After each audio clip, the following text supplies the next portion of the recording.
زندگی گزارتا ہے تو سنی بن کے گزارتا ہے، دنیا سے جاتا ہے تو سنی بن کے جاتا ہے۔ ایسے نظریے والے مومن مسلمان کو حضرت علی المرتضیٰ رضی اللہ تعالیٰ عنہ کی نظر میں 5 فائدے نصیب ہوتے ہیں۔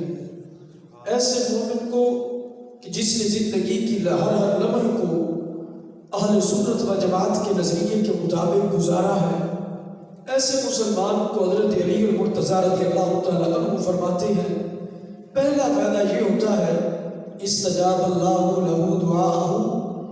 ایسا سنی ظاہراً تو یہ ہے کہ عام ہے، ظاہراً یہ نظر آتا ہے کھیت والا ہے، کھلیان والا ہے، دکان والا ہے، ظاہراً یہ ہے کہ کاروباری بندہ ہے، لیکن حضرت علی المرتضیٰ رضی اللہ تعالیٰ عنہ آپ فرماتے ہیں ایسے انسان کو پہلا فائدہ یہ ہوتا ہے استجاب اللہ لہ دعاءہ، رب کی بارگاہ میں جب بھی ہاتھ اٹھاتا ہے، ابھی دعا والے اس کے ہاتھ بعد میں نیچے آتے ہیں، اللہ اس کی دعا کو پہلے قبول فرما لیتا ہے۔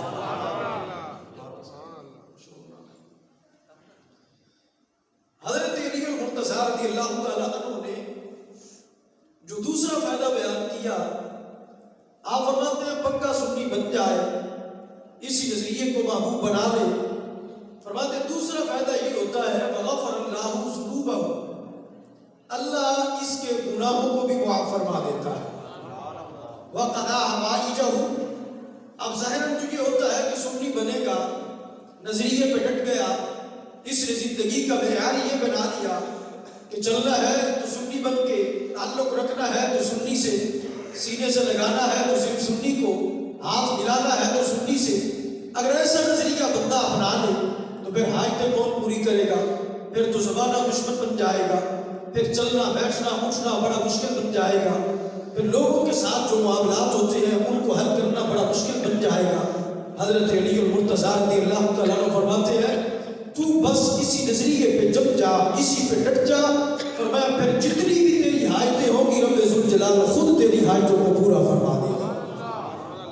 اور حضرت سیدنا عبداللہ بن عمر رضی اللہ تعالیٰ عنہ کا انداز پڑھیں، آپ فرماتے ہیں میں حضور کی بارگاہ میں تھا، میرے نبی علیہ السلام نے ارشاد فرمایا من کان علی السنۃ والجماعہ، فرمایا مومن اہل سنت و جماعت کے نظریے پہ جب جائے، اسی پہ ڈٹ جائے، اور جو بندہ اسی نظریے کے مطابق ہو، حضرت عبداللہ بن عمر رضی اللہ تعالیٰ عنہ آپ فرماتے ہیں میرے نبی علیہ السلام نے ارشاد فرمایا پھر ایسے پکے سنی کو انعام یہ ملتا ہے کتب اللہ لہ بکل خطبۃ یکتبها 10 حسنات ورفع له 10 درجات۔ فرمایا ایسا سنی جب بن جاتا ہے، اللہ ہر قدم کے بدلے، پکے سنی کے ہر قدم کے بدلے 10 نیکیاں بھی لکھ دیتا ہے، 10 درجے بھی بلند فرما دیتا ہے۔ لیکن حضرت عبداللہ بن عمر رضی اللہ تعالیٰ عنہ حضور کی بارگاہ میں عرض کرتے ہیں یا رسول اللہ ہمیں کیسے پتا چلے گا کہ یہ بندہ پکا سنی ہے اور اس کے ہر قدم پہ 10 نیکیاں بھی لکھی جا رہی ہیں، 10 درجے بھی بلند ہو رہے ہیں؟ حضرت عبداللہ بن عمر کہتے ہیں میں نے حضور کی بارگاہ میں عرض کی یا رسول اللہ متى يعلم الرجل انه من اهل السنة والجماعة، یا رسول اللہ ہمیں کیسے پتا چلے گا یہ بندہ پکا سنی ہے؟ تو میرے نبی علیہ السلام نے 10 نشانیاں بیان کی، ان میں سے ایک کیا ہے؟ حضور فرماتے ہیں وَلَا يَسْكُ أَحَدًا مِنَ الصَّحَابَةِ بِسُوءٍ، محبوب علیہ السلام نے ارشاد فرمایا میرے صحابہ کا جب نام آئے گا ہر صحابی کا ذکر ادب سے کرے گا۔ حضرت صدیق اکبر سے لے کر حضرت امیر معاویہ تک ہر صحابی کا نام آئے گا تو ہر صحابی نبی جنتی جنتی کی صدا بلند کرتا نظر آئے گا۔ ایسے سنی کو انعام کیا ملتا ہے؟ فرمایا کتب اللہ لہ بکل خطبۃ یکتبها 10 حسنات ورفع له 10 درجات۔ فرمایا ایسے سنی کے ہر قدم کے بدلے اللہ 10 نیکیاں بھی لکھ دیتا ہے، 10 درجے بھی بلند فرما دیتا ہے۔ ایسا سنی گویا قدم اٹھاتا ہے تو 10 نیکیاں ہیں، قدم بڑھاتا ہے تو 10 نیکیاں ہیں، قدم رکھتا ہے تو 10 نیکیاں ہیں۔ پھر ایسا سنی جب نبی کی ناموس کا چوکیدار بنتا ہے، اللہ رب العزت اسے دنیا میں بھی کمال عطا فرماتا ہے، آخرت میں بھی کمال عطا فرماتا ہے۔ آج اس دور کے اندر دیکھا جائے محبوب محبوب علیہ السلام کی ختم نبوت پہ حملے نظر آتے ہیں۔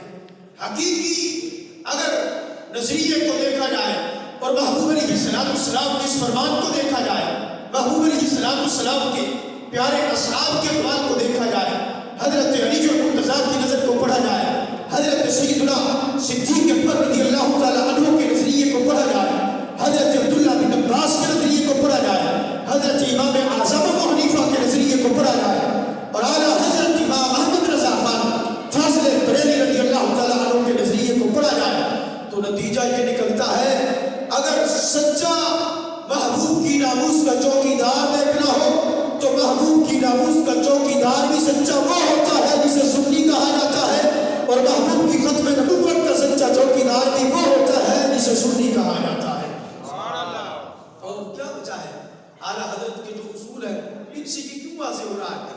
اس لیے کہ صوفیاء محدثین نے کلام کیا، صوفیاء نے کہا دل ہے ایک برتن، دل کیا ہے؟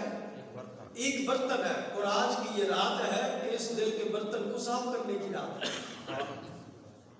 جس طرح کی بارش آ رہی ہو اور بندے تین قسم کے ہو، تینوں کے پاس ہی برتن ہو، اب ایک نے تو برتن رکھ دیا، اس کا رخ بھی آسمان کی طرف کر دیا کہ بارش جیسے آئے گی برتن میں ہی آئے گی، پانی محفوظ ہو جائے گا۔ دوسرے نے بھی برتن کا رخ آسمان کی طرف کیا، جیسے بارش آئے گی اندر ہی محفوظ ہو جائے گی۔ اور تیسرے نے برتن تو رکھا ہے، لیکن کیا ہوتا ہے جب بارش ختم ہوتی ہے صرف ایک برتن میں پانی ہے، باقی دونوں برتن خالی ہیں۔ جب تلاشی لی جاتی ہے ایک نے تو برتن اندر رکھ دیا، دوسرے نے برتن تو سیدھا رکھا پر نیچے سے سوراخ تھا، اور تیسرے نے برتن رکھا سوراخ نہیں تھا، محفوظ تھا، جیسے پانی آیا ویسے ہی پانی محفوظ ہوتا رہا۔ تو نتیجہ کیا نکلا؟ بارش کے آنے میں تو کوئی کمی نہیں ہے، بارش نے تو کوئی قسم نہیں چھوڑی ہے، لیکن آگے برتن کا کمال تھا، جس برتن کے اندر سوراخ نہیں تھا اس میں پانی جمع رہا۔ تو اعلیٰ حضرت امام احمد رضا خان فاضل بریلوی رضی اللہ تعالیٰ عنہ آپ کا نظریہ یہ بتاتا ہے، اے سنی تو خوش نصیب کتنا ہے کہ اللہ نے تجھے برتن دیا ہے تو برتن بھی صحیح سلامت دیا ہے۔ کیا مطلب؟ اعلیٰ حضرت فرماتے ہیں کچھ ایسے ہیں جن کے دل کے برتن میں سوراخ ہوتا ہے، اور کچھ ایسے ہوتے ہیں کہ جن کے دل کے برتن جو ہے سوراخ سے خالی ہوتے ہیں، جن کا دل کا برتن صحیح سلامت ہوتا ہے۔ اعلیٰ حضرت فرماتے ہیں وہ لاکھ ناموس رسالت کے چوکیدار بن جائے، لاکھ ختم نبوت کا نعرہ لگا لے، لاکھ نمازی بن جائے، لاکھ روزے دار بن جائے، لاکھ تہجد گزار بن جائے، ساری زندگی اللہ اللہ کرتے رہے، اگر دل کے برتن میں سوراخ ہے تو کوئی عمل انہیں فائدہ نہیں دے گا۔ اگر دل کا برتن سلامت ہے، ایک مرتبہ بھی رب ذوالجلال کو یاد کرے گا، ایک لمحہ رب کو یاد کرنا بھی اس کے کام آ جائے گا۔ پھر سوال ہوتا ہے دل کے برتن میں سوراخ کیسے ہوتا ہے اور دل کا برتن صحیح سلامت کیسے رہتا ہے؟ اعلیٰ حضرت کا نظریہ یہ بتاتا ہے اگر بندہ نبی کی شانوں کو تولے گا تو دل کے برتن میں سوراخ ہو جائے گا۔ اگر بندہ نبی کی شان میں عیب تلاش کرے گا تو دل کے برتن میں سوراخ ہو جائے گا۔ اگر بندہ اصحاب میں سے کسی صحابی کے بارے میں مندی سوچ رکھے گا تو دل کے برتن میں سوراخ ہو جائے گا۔ اگر بندہ آل میں سے کسی محبوب کے گھرانے کے کسی فرد سے بغض رکھے گا تو دل کے برتن میں سوراخ ہو جائے گا۔ پھر انداز کیا ہوگا؟ نمازیں تو پڑھے گا پر نماز کام نہیں آئے گی، روزے تو رکھے گا پر روزے کام نہیں آئے گے، جہاد تو کرے گا پر جہاد کام نہیں آئے گا۔ یمرقون من الدین کما یمرق السهم من الرمیہ، وہ دین سے ایسے نکل جائے گا جس طرح تیر شکار سے نکل جاتا ہے۔ اگر دل کا برتن سلامت ہے پھر ایک لمحہ بھی رب کی بارگاہ میں آتا ہے تو پھر میرا رب خود اعلان کرتا ہے من تقرب منی شبرا تقربت منہ ذراعا ومن تقرب منی ذراعا تقربت منہ باعا ومن اتانی یمشی اتیت ہرولۃ۔ میرا رب تو اعلان کرتا ہے ایسے بندہ جب میری طرف ایک بالش میرے قریب ہوتا ہے میری رحمت ایک گز قریب ہو جاتی ہے، ایسا بندہ جب میرے ایک گز قریب ہوتا ہے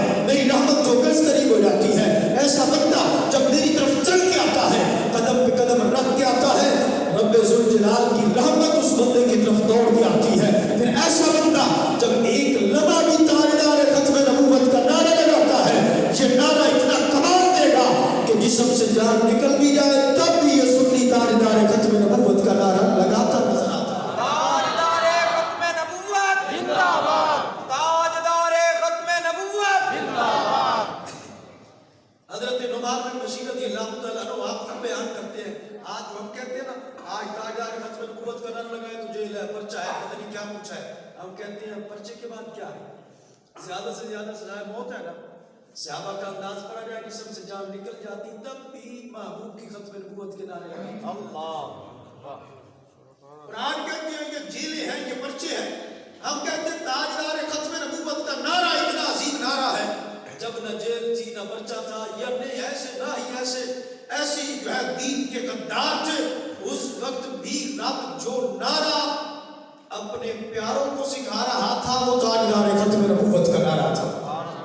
حضرت آدم علیہ السلام خود بیان کرتے ہیں، آپ علیہ السلام بیان فرماتے ہیں کہ میں جب رب کے دربار میں تھا، رب ذوالجلال کے قرب میں تھا، میرے رب نے جب مجھے علوم سکھائے بتائے تو میرے رب نے فرمایا اے آدم اب آپ نے دنیا میں جانا ہے، آپ کے بعد امت نے بھی آنا ہے، آپ کی امت کے بعد نبیوں نے بھی آنا ہے، نبی کے بعد نبی نے بھی آنا ہے، فرمایا گروہ کے بعد گروہ نے بھی آنا ہے، امت بعد امت وقرن بعد قرن ونبی بعد نبی حتی ينتهي الى نبی من ولدک یقال له محمد وهو خاتم النبیین. اے آدم آپ نے جب دنیا میں جانا ہے، آپ کے بعد امت نے آنا ہے، امت کے بعد امت نے آنا ہے، نبی کے بعد نبی نے آنا ہے، حتیٰ کہ سب سے آخر میں آپ ہی کی اولاد سے اس نبی نے بھی آنا ہے جن کا نام محمد ہوگا. وہ ایسے نہیں بلکہ ختم نبوت کا تاج بھی پہن کے آئے. حضرت آدم علیہ السلام کیا بیان کر رہے ہیں؟ آپ فرماتے ہیں ابھی میں دنیا میں نہیں آیا تھا، اس وقت بھی میرے رب نے مجھے جو نعرہ سکھایا تھا وہ کیا تھا؟ تاجدار ختم نبوت کا نعرہ تھا. رب فرما رہا تھا اے آدم آپ کے بعد سب سے آخر میں جس نبی نے آنا ہے جو قال له محمد وهو خاتم النبیین، ان کا نام محمد ہوگا، وہ ختم نبوت کا تاج بھی پہن کے آئے ہوں گے. حضرت نعمان بن بشیر رضی اللہ تعالیٰ عنہ آپ بیان کرتے ہیں ایک دن ایسا ہوا، حضرت زید بن خارجہ رضی اللہ تعالیٰ عنہ جو نبی کے صحابی بھی ہیں اور انصار کے سردار بھی ہیں، ایک دن ایسا ہوا آپ رہتے ہیں مدینہ میں، انصار کے سردار ہیں، کہ ایک دن ایسا ہوا آپ اپنے گھر سے نکلے ہیں، مدینہ کی گلی سے گزر رہے تھے، اذ خرّا فتوفی، مدینہ کی گلی سے گزرے گرتے ہیں تو وصال ہو جاتا ہے. مدینہ کی گلی میں گرے وصال ہوا. اب کتنے خوش نصیب ہے کہ رہتے بھی مدینہ میں، چلے بھی مدینہ میں، گرے بھی مدینہ میں، جسم سے جان نکلی تو تب بھی مدینہ میں. پوچھا کیا یہ نبی کون سے تھے؟ کہنے لگے اذا کان بین الظہر والعصر، ظہر اور عصر کا درمیانی وقت تھا. اس وقت میں حضرت زید بن خارجہ جو نبی علیہ السلام کے صحابی بھی ہیں، محبوب علیہ السلام کے عظیم، محبوب علیہ السلام کی بارگاہ میں عظیم مقام حاصل کرنے والے بھی ہیں، اور ویسے بھی میرے نبی کی شان ہے، میرے نبی کا ہر صحابی بڑے مقام والا ہے. خود میرے نبی علیہ السلام نے ارشاد فرمایا ہے، فرمایا میرے ہر صحابی کی یہ شان ہے، میرا صحابی جو بھی ہوگا جہاں بھی وصال کرے گا، قیامت کے دن جب اپنی قبر سے باہر نکلے گا نا، قائدن کے بھی الفاظ ہیں، نورن کے بھی الفاظ ہیں. حضور فرماتے ہیں میرا ہر صحابی جب اپنی قبر سے باہر نکلے گا تو میرا ہر صحابی قائد بھی بن کے اٹھے گا، میرا ہر صحابی نور بھی بن کے اٹھے گا. اعتراض یہ ہوتا ہے نبی نور ہے یا نہیں ہے، نبی نور ہے یا نہیں ہے؟ پر ادھر تو میرے نبی نے سارا معاملہ ہی حل کر دیا. کیا فرمایا؟ فرمایا جو میرے قدموں میں بیٹھے وہ میرے صحابہ بنے، جو میرا دیدار کرے ایمان کی حالت، جن کو ایمان کی حالت میں میرا قرب مل جائے وہ میرے صحابہ بنے.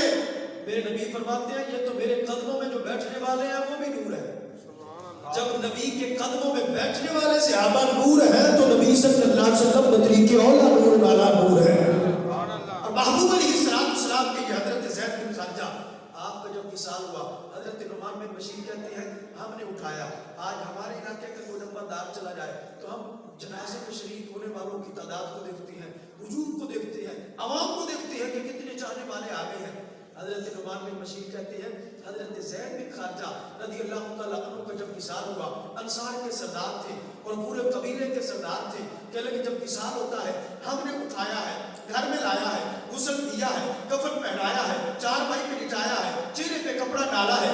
حضرت نعمان بن بشیر کہتے ہیں اذا کان بین المغرب والعشاء، جب مغرب اور عشاء کا درمیانی وقت آیا نا، ہر بندہ زیارت کرنے کے لیے آ گیا کہ ہمارے سردار کا وصال ہو گیا ہے، نبی کے صحابی کا وصال ہو گیا ہے، نبی کے قرب میں بیٹھنے والے کا وصال ہو گیا ہے. کوئی چہرہ دیکھ رہا ہے، کوئی اپنے دکھ کا اظہار کر رہا ہے، کوئی برابر کا غم میں شریک ہو رہا ہے. ہر کوئی اپنے انداز سے حضرت زید بن خارجہ رضی اللہ تعالیٰ عنہ سے اظہار محبت کا جو انداز تھا وہ پیش کرتا نظر آ رہا ہے. لیکن کہنے لگے اذا کان بین المغرب والعشاء، جب مغرب اور عشاء کا درمیانی وقت آتا ہے، ہر بندہ اپنے انداز سے بول رہا تھا، اس بولنے میں جب شور حد سے زیادہ ہونے لگا، کہنے لگے حضرت نعمان بن بشیر ہم نے دیکھا ہے کوئی کہنے والا کہہ رہا تھا انصتوا ثم قال انصتوا انصتوا، اے رونے والوں ذرا چپ کرو، اپنی شور مچانے والوں آوازوں کو بس کرو، اپنی آوازوں کو بند کرو۔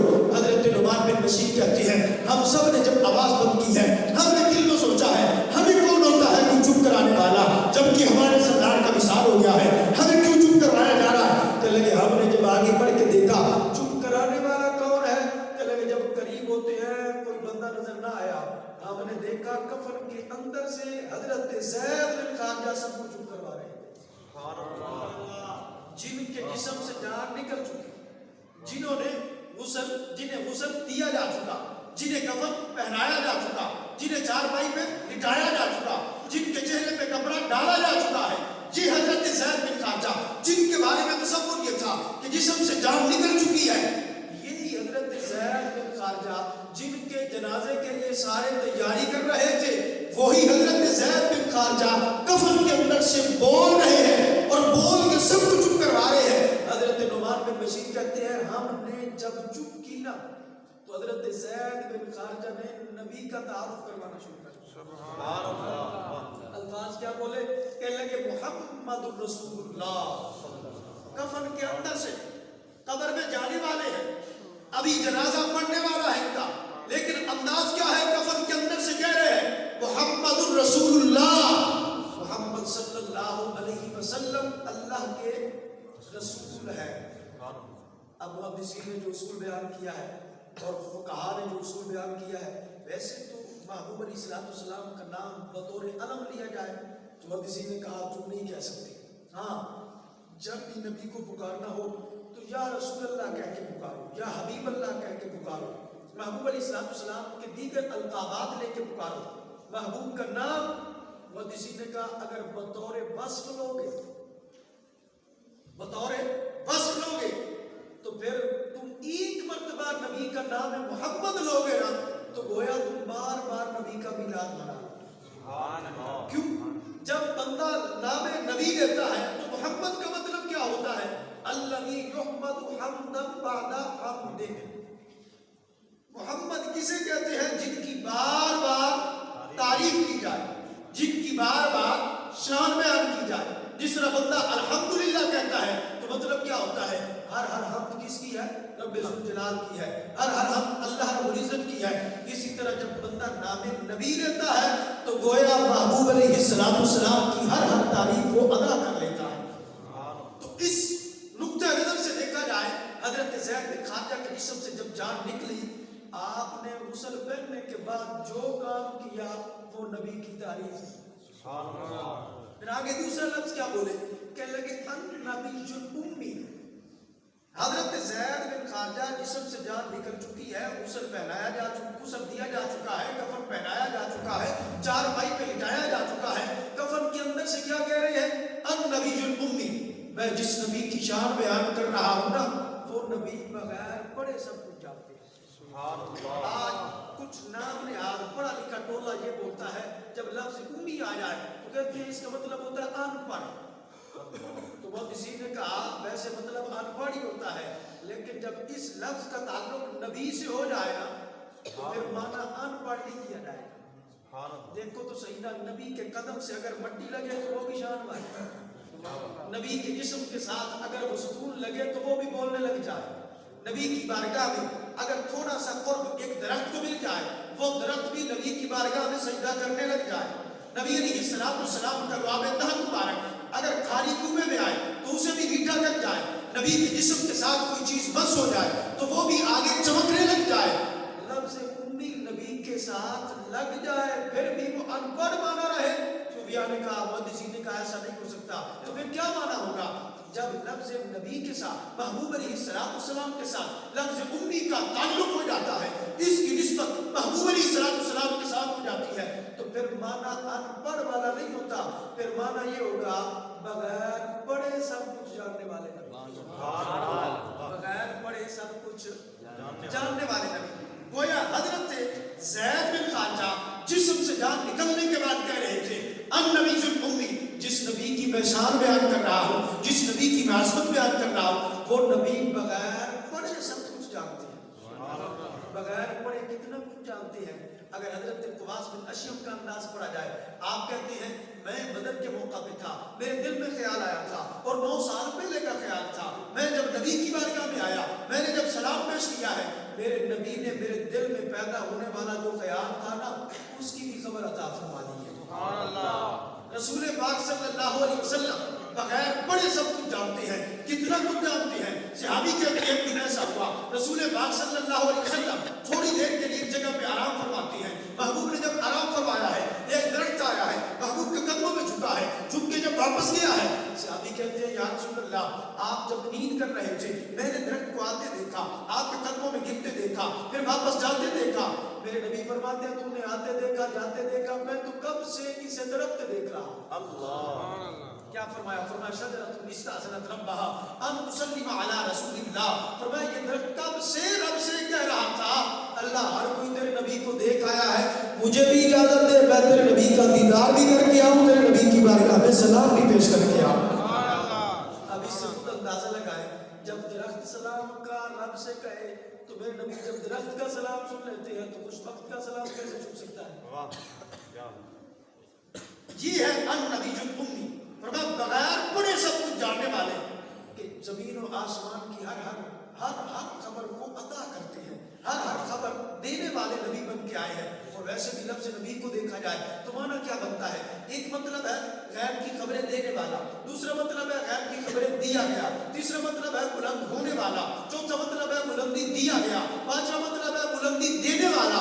گویا میرے نبی دنیا میں آئے ہیں تو ہر خبر دینے والے نبی بھی بن کے آئے ہیں، خبریں دیے گئے نبی بھی بن کے آئے ہیں، بلندی دینے والے نبی بھی بن کے آئے ہیں، بلند ہونے والے بھی بن کے آئے ہیں، بلندی دیے گئے بھی بن کے آئے ہیں۔ رسول پاک صلی اللہ علیہ وسلم کی شان جو حضرت زید بن خارجہ رضی اللہ تعالیٰ عنہ بیان کر رہی ہے، فرما رہے ہیں النبی الامی، میں جس نبی کی شان بیان کر رہا ہوں وہ بغیر پڑھے سب کچھ جانتی ہے۔ حضرت ابن حارثہ ہے، آخر عرض کریں یا رسول اللہ حارثہ میرا لاڈلا بیٹا تھا، وہ جنگ میں کیا ہے؟ وہ شہید ہو گیا ہے، آپ بتائیں جنت میں پہنچا ہے یا جہنم میں؟ اللہ یہ نہیں فرماتے میں تو نماز کے بارے میں بتا سکتا ہوں، روزے کے بارے میں بتا سکتا ہوں، جہاد کے بارے میں بتا سکتا ہوں، زکوٰۃ کے بارے میں بتا سکتا ہوں، جنت غیب ہے جہنم غیب ہے، یہ معاملات میں نہیں جانتا۔ میرے نبی نے ایسا نہیں فرمایا، بلکہ جو بھی در پہ آیا میرے نبی نے خالی نہیں بھیجا ہے۔ حضرت ابن حارثہ نے جب آ کر عرض کی ہے، میرے نبی فرماتی ہے یا ام حارثہ انہا لجلال و ان ابنتی اصاب الفردوس الاعلی، اے ام حارثہ تو کس جنت کی بات کرتی ہے؟ میں دیکھ رہا ہوں تیرا حارثہ سیدھا جنت الفردوس میں پہنچ رہا ہے۔ سبحان اللہ۔ حضرت زید بن خارجہ کہہ رہے ہیں النبی الامی، میں جس نبی کی شان بیان کر رہا ہوں وہ بغیر پڑھے سب کچھ جانتے ہیں۔ اور آگے کیا کہا؟ کہ ثم قال انصتوا، میرے پاس آنے والوں، میرے جنازہ میں شریک ہونے والوں، میری میت کو دیکھنے والوں، میرا دیدار کرنے والوں، میرے ساتھ محبت کرنے والوں، سارے ایک بار چپ کرو، میں جس نبی کی تعریف کر رہا ہوں، میں جس نبی کی محبت کے نعرے لگا رہا ہوں، وَخَاتَمُ النَّبِيِّينَ لَا نَبِيَّ بَعْدَهُ، کہنے کہ میں جس نبی کی شان بیان کر رہا ہوں وہ نبی ختم نبوت کا تاج پہن کے آئے ہیں، ان کے بعد کوئی نبی نہیں آ سکتا ہے۔ حضرت نعمان بن بشیر کہتے ہیں یہ انداز تھا کہ جسم سے جان نکلی، ہم نے دیکھا، ہم نے غسل دیا، ہم نے کفن پہنایا، ہم نے چارپائی پہ لٹایا، ہم نے چہرے پہ کپڑا ڈالا، ہم نے جنازے کی تیاری کی، ہم نے دفن کی تیاری کی، ہم نے قبر میں لے جانے کی تیاری کی، ہم نے کندھوں پہ اٹھانے کی تیاری کی ہے، لیکن قبر میں جانے سے پہلے، کفن پہننے کے بعد، جنازہ سے پہلے حضرت زید بن خارجہ نے تاجدار ختم نبوت کا نعرہ لگا کے یہ بتا دیا ہے کہ مومن سچا وہ ہوتا ہے جب نبی سے سچا پیار کرتا ہے، جب نبی سے سچی محبت کرتا ہے، جب نبی سے سچا عشق کرتا ہے، چاہے جسم سے جان نکل بھی جائے تب بھی وہ نبی سے محبت کا اظہار کرتے نظر آتا ہے۔ اگر کوئی محبوب کی جس محب پہ تشدد کا انداز پیش کرتا ہے، اگر کوئی بندہ محبوب علیہ السلام کے اس ناموس کے چوکیدار کی زبان کو روکنا چاہتا ہے تو صحابہ کا انداز یہ بتاتا ہے جسم سے جان نکل بھی جائے تب بھی ایمان والا تاجدار ختم نبوت کا نعرہ لگاتا نظر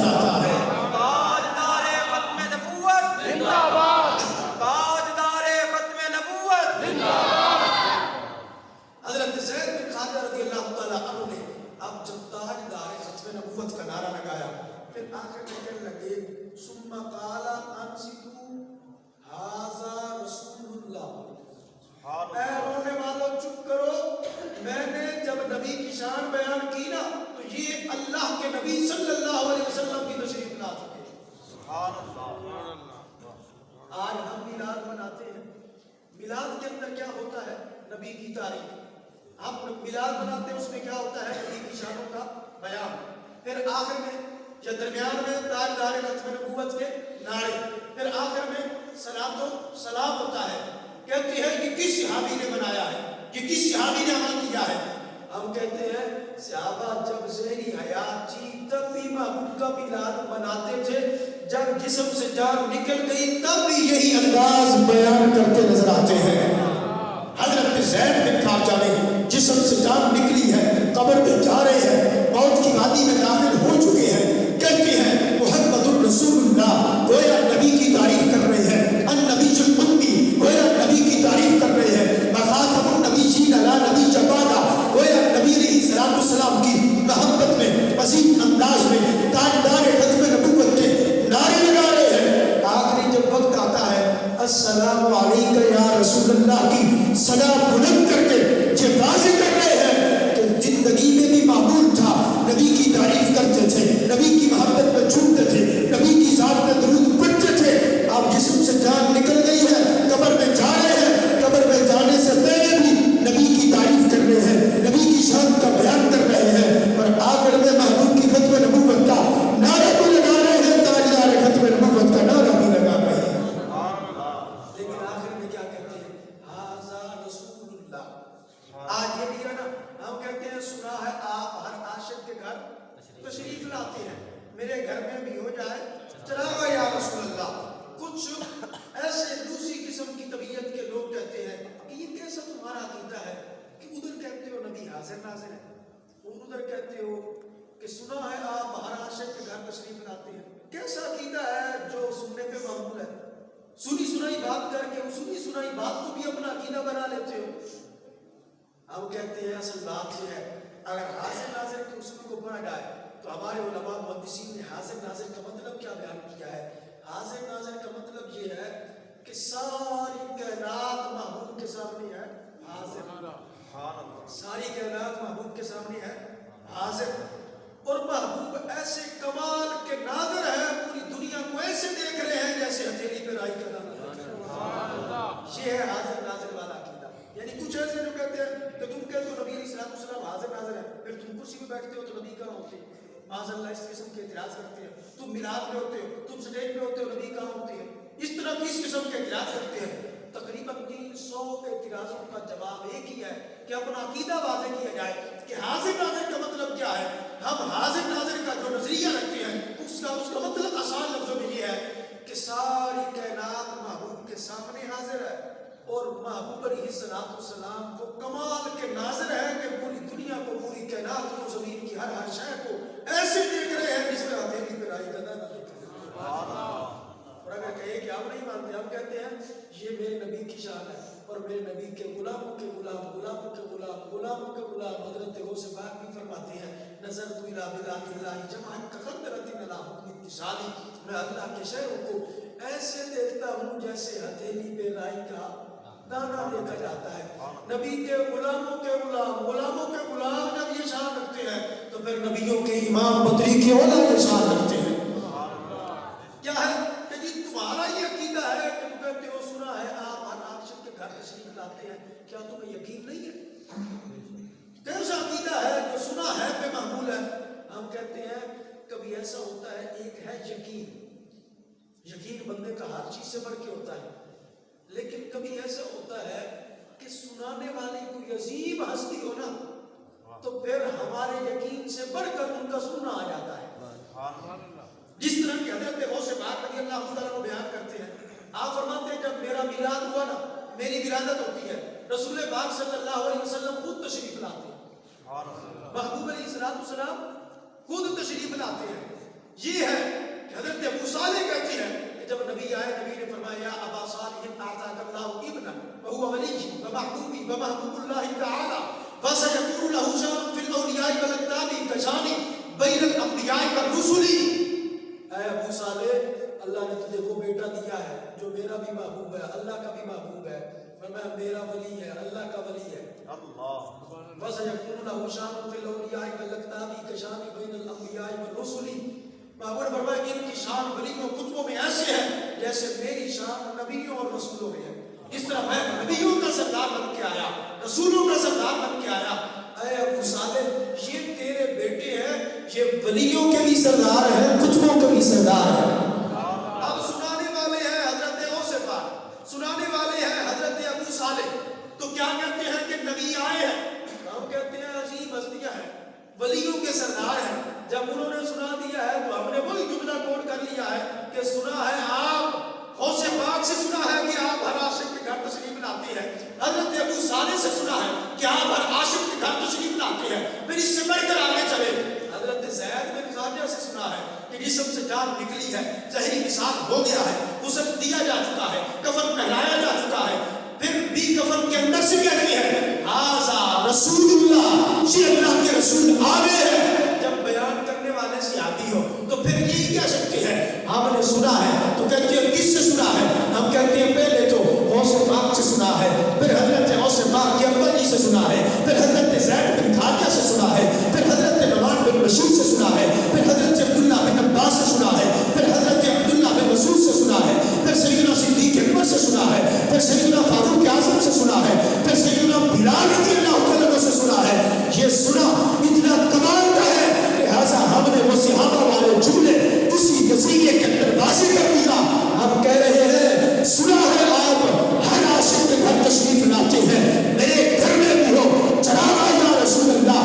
حضرت سیدنا عثمانی نے نہیں کہتی ہے کہ جب میرا وقت وصال قریب آتا ہے، شہادت کے ایام قریب آتے ہیں، خود میرے نبی آتے ہیں اور آ کے فرماتے ہیں اے عثمان اگر چاہو تو یہ ساری نہریں تمہارے سامنے ہو، ساری دولت تمہارے سامنے ہو، سارے کھانے تمہارے سامنے ہو، اگر چاہو تو یہ ہم نے دسترخوان سجایا ہے، ہمارے پاس آ کر افطاری کر دو۔ یہ انداز ہے صحابہ رضوان اللہ علیہم اجمعین کا۔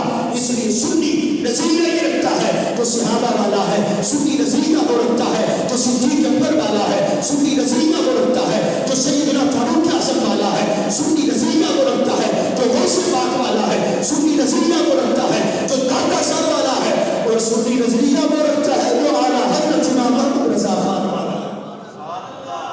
حضرت کا نظریہ اتنا عظیم نظریہ ہے کہ جو بندہ بھی اس نظریے کے مطابق زندگی بسر کرتا ہے۔ حضرت علی المرتضیٰ کا جو جملہ تھا، آپ فرمانے لگے پہلا فائدہ کیا ہوتا ہے؟ استجاب اللہ لہ دعاہ، اللہ پاک سنی کی دعا کو قبول کر لیتا ہے۔ دوسرا فائدہ یہ ہوتا ہے کہ وقت ہوائی جاؤ اللہ اس کی حاجت پوری فرما دیتا ہے جب بندہ پکا سنی بنتا ہے۔ تیسرا فائدہ کیا ہوتا ہے؟ وغفر اللہ ذنوبہ، اللہ گناہوں کو معاف فرما دیتا ہے۔ حضرت علی المرتضیٰ بیان کرتے ہیں پانچواں فائدہ، چوتھا فائدہ سنی کو یہ ہوتا ہے وَكَتَبَ اللَّهُ لَهُ بَرَاءَةً مِنَ النَّارِ، اللہ خود پکے سنی کو جہنم کی آگ سے بری لکھ دیتا ہے۔ وَكَتَبَ اللَّهُ لَهُ بَرَاءَةً مِنَ النِّفَاقِ، اللہ اس پکے سنی کو اتنا عظیم مقام عطا فرماتا ہے کہ پکے سنی میں کبھی منافقت نہیں آنے دیتا۔ اللہ اس کو نفاق سے بھی بری لکھ دیتا ہے، جہنم کی آگ سے بھی بری لکھ دیتا ہے، اللہ گناہوں سے بھی، گناہوں کی بھی بے حساب بخشش فرماتا ہے، اور اللہ ساری حاجت بھی پوری فرماتا ہے۔ اس کی پھر جو بھی دعا ہوتی ہے یہ دعا والے ہاتھ بعد میں نیچے کرتا ہے، اللہ اس کی دعا کو پہلے قبول فرما دیتا ہے۔ اس لیے کوشش کیا کرو زندگی کے لمحے گزرے تو محبوب علیہ السلام کی محبتوں کے زیر سایہ گزرے۔ اور میں تجھے آخر میں وظیفے کے طور پہ ایک بات کرتا ہوں، یہ ہے سینہ اور یہ ہے ہاتھ۔ یہ سینہ ہے، یہ ہاتھ ہے۔ تمہارے باپ کا دشمن ہو تو تم اس کی طرف ہاتھ نہیں بڑھاتے، تمہاری ماں کا دشمن ہو تو تم اس کی طرف ہاتھ نہیں بڑھاتے، تمہارے بھائی کا دشمن ہو تو تم اس کو سینے سے نہیں لگاتے۔ ہم کہتے ہیں آج کی رات برکت والی رات ہے، نجات والی رات ہے، رحمتوں کی برسات والی رات ہے، حل مشکلات والی رات ہے، گناہوں سے نجات کی رات ہے، اور رب ذوالجلال کے قرب والی رات ہے، محبوب علیہ السلام کے دربار سے عظیم انعامات والی رات ہے۔ آج کی اس رات کے اندر عہد کر لو، جب تمہارے بھائی کا دشمن اس سینے سے نہیں لگ سکتا نا تو پھر نبی کا دشمن بھی سینے سے نہیں لگ سکتا۔ یاد کر، جب تمہاری ماں کا دشمن تمہارے سینے سے نہیں لگ سکتا تو پھر اس سینے کے ساتھ وہ لگے جو امی عائشہ کا دشمن نہ ہو، امی عائشہ کا گستاخ نہ ہو، بلکہ حضرت امی عائشہ کا نام آئے تو ادب سے سر جھکانے والا ہو۔ آج اس رات کے اندر یہ عہد کرے کہ اس سینے کے ساتھ صرف وہی لگے گا جو نبی کی شان تول تول کے نہیں، سینہ کھول کے مانتا ہے، نبی کے ہر صحابی سے پیار کرتا ہے، نبی کی آل سے پیار کرتا ہے۔ جب ہم نے یہ سینہ بچا لیا، جب ہم نے اس سینے کو بچا لیا، قبر میں جائیں گے، فرشتے آئیں گے، سوال کریں گے، ما کنت تقول فی ھذا الرجل، بتا نبی کے بارے میں کیا کہتا ہے؟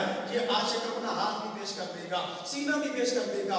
اس ہاتھ کے ساتھ میں نے اس کو نہیں لگنے دیا جو نبی کی شان کو بتاتا ہے، اس ہاتھ کے ساتھ میں نے اس کا ہاتھ نہیں لگنے دیا جو نبی کی آل کا دشمن ہے، اس سینے کے ساتھ میں نے اس کو نہیں لگنے دیا جو نبی کے صحابہ کا دشمن ہے۔ یہ سینہ نبی کے لیے بچا کے آیا ہوں۔ اب تم پوچھتے ہو نبی کے بارے میں کیا کہتا ہے، تو میری تو زبان پہ یہی ہے، مر کے بھی پہنچا ہوں یہاں اس دل ربا کے راستے۔